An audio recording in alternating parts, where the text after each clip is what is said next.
क्यों करवाया गया यह भंडारा? जब कबीर साहब जी ने काशी में 18 लाख लोगों को भंडारा करवाया था, लक्ष्मी संत रामपाल जी महाराज जी के सानिध्य में मनाया जा रहा है। क्या गुरु बनाने से भूत प्रेत की बाधा खत्म हो जाती है? मम्मा को 16 साल से भूत प्रेत की बाधा थी और बाद वो बिल्कुल ठीक है। मेरी मम्मी को भी भूत प्रेत की बाधा थी। क्या इनकी समस्याओं का हुआ समाधान? आइए देखते हैं इन छोटी बच्चियों का इंटरव्यू। नमस्कार सत साहिब जी, क्या नाम है आपका? मेरा नाम अदिति दासी है। कहाँ से आए हैं आप? हम पटियाला से आए हैं। ये बताइए मैम कि ये जो समागम चल रहा है किसके उपलक्ष्य में मनाया? ये समागम 511वें दिव्य धर्म यज्ञ दिवस के उपलक्ष्य में संत रामपाल जी महाराज जी के सानिध्य में मनाया जा रहा है। ये बताइए इसे समागम में जो आप देख रहे हैं यहाँ पर जो व्यवस्थाएं हैं जो आप अभी प्रदर्शनी में उपलब्ध है आप हैं, तो इसमें जो बताया गया है इसका क्या मतलब है? इसका मतलब ये है कि जब कबीर साहब जी ने काशी में 18 लाख लोगों को भंडारा करवाया था, उसी के ही थ्रू यहाँ पे मॉडल और कटआउट्स के थ्रू हमें एक्सप्लेन किया गया है कि वो कैसे उन्होंने किया, क्या किया,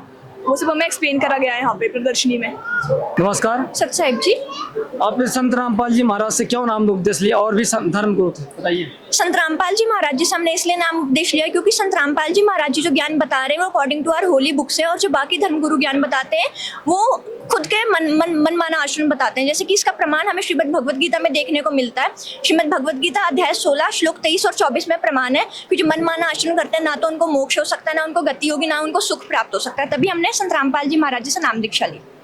तो संत रामपाल जी महाराज से नाम दीक्षा लेने के बाद आपको क्या जानकारी मिली या फिर क्या आपको लाभ मिले? संत रामपाल जी महाराज जी से नाम दीक्षा लेने के बाद हमें बहुत सारे लाभ हुए, और सबसे पहला लाभ मैं आपको ये बताना चाहूंगी कि हमें अध्यात्म में लाभ हुआ है। हमें पूर्ण परमात्मा की जानकारी के बारे में पता चला कि पूर्ण परमात्मा कौन है, किसकी भक्ति करने से हमें मोक्ष प्राप्त हो सकता है, मनुष्य जीवन हमें मिला क्यों है, मनुष्य जीवन का मूल उद्देश्य क्या है, और बाकी लाभ तो परमात्मा की देन से हमें मिलते ही हैं, हर रोज मिलते हैं।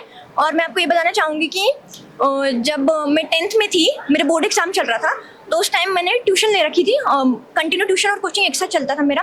तो जब हमारे बोर्ड एग्जाम खत्म हुए तो जैसे पेपर डिस्कस किया करते थे, तो उसमें जो मेरे ट्यूशन कोचिंग सर थे तो उन्होंने रिजल्ट जब चेक किया तो वो कह रहे थे कि एटलीस्ट 40 अराउंड तक आउट ऑफ 80 तुम्हारे 40 मार्क्स तो आ जाएंगे। मैंने बोला नो सर 40 तो नहीं, एटलीस्ट 60 तो आ ही जाएंगे। तो उन्होंने बोला नॉट पॉसिबल कि तुम्हारा पेपर देख कर लग नहीं रहा है। मगर परमात्मा की इतनी दया हो कि जब 10th में जब रिजल्ट आया, बोर्ड एग्जाम जब रिजल्ट आउट हुआ, तो तब मेरे 60 अबव ही मार्क्स थे हर एक सब्जेक्ट में। तो उसमें भी परमात्मा ने बहुत दया की। वैसे और भी बहुत लाभ होता है संत रामपाल जी महाराज जी से। कोई और परिवार में कोई लाभ? परिवार में और लाभ ये हुआ कि मम्मा को 16 साल से भूत प्रेत की बाधा थी, और जब संत रामपाल जी महाराज जी से नाम दीक्षा ली उसके बाद वो बिल्कुल ठीक है। ना तो उन्हें कहीं डॉक्टर के पास जाना पड़ता, ना ही किसी चीज की और जरूरत है, बिल्कुल वो अब ठीक है। नमस्कार गुड़िया, सच्चा है। क्या नाम है आपका? मेरा नाम यशवी दासी है। ये बताओ आप इतनी छोटी हैं, आपको अभी स्कूल पढ़ाई करना चाहिए, आप इतने कार्टून वगैरह खेलते हैं, आपके बराबर के बच्चे हैं, तो आप क्या करती हैं? मैं भक्ति करती संत रामपाल जी महाराज की दया से। मैं उनके बताई हुई शास्त्र के अनुसार भक्ति करती हूँ। और रही बात कार्टून वगैरह की, वो सब टाइम वेस्ट होता है हमारा, उनसे हमें कोई लाभ भी नहीं होता है, और ना ही वो हमारे आगे जाके कहीं काम आते हैं। भक्ति आती है और हमारी पढ़ाई आती है। पढ़ाई पे ध्यान देना चाहिए। इतने छोटे हो, आपको स्कूल का जो काम मिलता है उसको करना चाहिए, पढ़ाई करना चाहिए। आप सत्संग में क्यों आते? देखो, पढ़ाई अपनी जगह है और भक्ति अपनी जगह है। पढ़ाई सिर्फ हमारे लिए इस धरती पर जब तक हम जीवित हैं तब तक है, पर भक्ति हमारे लिए जब तक हम जीवित रहेंगे तब भी है, और मरने के बाद भी तब भी वो हमारे साथ रहती है, हमें मोक्ष प्राप्त कराती है भक्ति। तो ये बताइए आपको जो यहाँ पर संत रामपाल जी महाराज से नाम लेने के बाद क्या लाभ हुआ? और वो अराउंड ऑफ 20 ईयर्स हो गए थे उसको। मतलब कि वो बहुत ही ज़्यादा परेशान होती थी मेरी मम्मी। हमने बहुत ज़्यादा शानों को और जो भी जादू मंत्र करता है उनको भी दिखा लिया था, हर डॉक्टर को दिखा लिया था, ऑलमोस्ट हर जगह दिखा लिया था, ऑल अराउंड इंडिया हमने दिखा लिया था, पर वो सही नहीं हो रही थी। जब हम संत रामपाल जी महाराज की यहाँ पे आए तो उससे जब हमने नाम दीक्षा ली तब वो भूत चला गया। हमारे को अब वो परेशानी आती ही नहीं है। दूसरा, मेरे मामा जी की टांग कटने वाली थी, ऑपरेशन होना था क्योंकि उनकी टांग खराब हो गई थी, और उनको कहा गया था कि अब आपको पूरी ज़िंदगी लंगड़ा ही रहना पड़ेगा। बट संत रामपाल जी महाराज की दया से अब वो भी पूरे ठीक है, वो अब दोनों पैरों से चल सकते हैं। बताइए, हमारे जो संत रामपाल जी महाराज से नाम उपदेश नहीं लिए हैं, जो भगत भाई हैं, जगत भाई हैं, जो जगत के समाज के लोग, उनको क्या संदेश देना चाहिए? उनको मैं यही संदेश देना चाहूँगी कि भक्ति करनी हमारे जीवन में बहुत ज़रूरी है। हमें भक्ति करके मोक्ष प्राप्त करना होता है, और अगर हम भक्ति नहीं करते हैं तो ये हमारा जीवन व्यर्थ जाता है। इसलिए लोग कहते हैं भाई भक्ति तो बच्चे, अभी हम छोटे हैं, बहुत उम्र है हमारे पास, बुढ़ापे में भक्ति करनी चाहिए। देखो, डेथ का कोई पता नहीं है। डेथ अनफॉर्चुनेटली कभी भी आ सकती है, उसका हमें कुछ पता नहीं है कि कब आएगी, आएगी कब नहीं, वो हमें बता के तो कभी आती है नहीं। तो हमें भक्ति करनी चाहिए, हमें मोक्ष प्राप्त करना है, तो इसलिए हम भक्ति करेंगे, चाहे हम छोटी सी उम्र में है चाहे बड़ी उम्र में है, करनी तो सबको चाहिए। क्या नाम है आपका? मानसी, कहाँ से आई हैं आप? गुरुग्राम से। ये बताइए, ये जो समागम चल रहा है, ये क्या संदेश देता है? संत रामपाल जी महाराज जी के सानिध्य में जो ये समागम चला हुआ है, इससे हमें बहुत कुछ सीखने को मिलता है। फर्स्ट ऑफ ऑल, जो अनुशासन हमारे जीवन में बहुत महत्व रखता है। अगर हम अनुशासित रहते हैं तो जीवन जो है एक तरह से सरल हो जाता है। और संत रामपाल जी महाराज जी के समागम में आज यहाँ पे देखने को मिल रहा है कि कितनी अनुशासन की व्यवस्था है।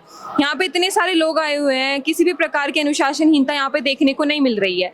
सेकेंडली, हम कह सकते हैं कि एक दूसरे के प्रति हमें सद्व्यवहार करना चाहिए, सद्भावना रखनी चाहिए एक दूसरे के प्रति, किसी के प्रति वैर भाव नहीं करना चाहिए। एंड यहाँ पे हम देख सकते हैं कि जितने भी भगत मौजूद हैं और जगत के भी लोग आए हुए हैं, वो भी एक दूसरे को देख के किसी भी प्रकार की वैर भाव की भावना उनके अंदर नहीं है, एक दूसरे के प्रति सद्भावना वो रख रहे हैं।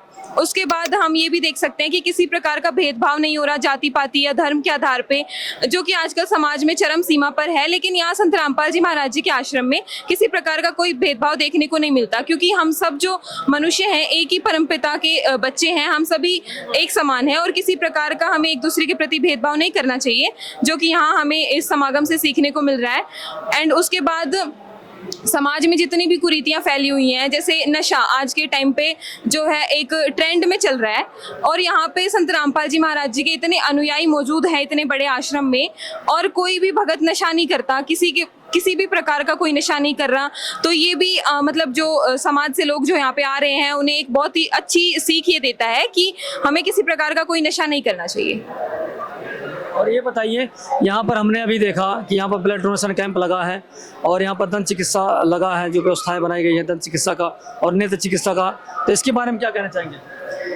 इसमें संत रामपाल जी महाराज जी जो है, जैसा कि पहले भी बहुत बार देखा गया है कि जैसे वो आध्यात्मिकता के मार्ग को तो आगे बढ़ा ही रहे हैं, आध्यात्मिक ज्ञान तो वो दे ही रहे हैं, इसके साथ साथ वो समाज सुधार के कार्य भी बहुत ही जोरों शोरों से और बहुत ही एक एक्टिव होके कर रहे हैं। संत रामपाल जी महाराज जी के सानिध्य में उनके अनुयायी बहुत से समाज सुधार के कार्यक्रम करते हैं, और उसी के मतलब उसी में ही हम कह सकते हैं कि संत रामपाल जी महाराज जी के जितने भी समागम होते हैं, सब में blood donation camp as a समाज सेवा और दंत चिकित्सा केंद्र और नेत्र चिकित्सा केंद्र, सभी प्रकार के जो समाज के कार्य हैं वो सभी करवाए जाते हैं संत रामपाल जी महाराज जी के सानिध्य में। बहुत बहुत धन्यवाद आप लोगों को। इस वीडियो को देखने के बाद आपकी क्या राय है, कमेंट में जरूर बताएं। ऐसी ही और वीडियो देखने के लिए हमारे चैनल को सब्सक्राइब करें और वीडियो को ज़्यादा से ज़्यादा शेयर करें। धन्यवाद।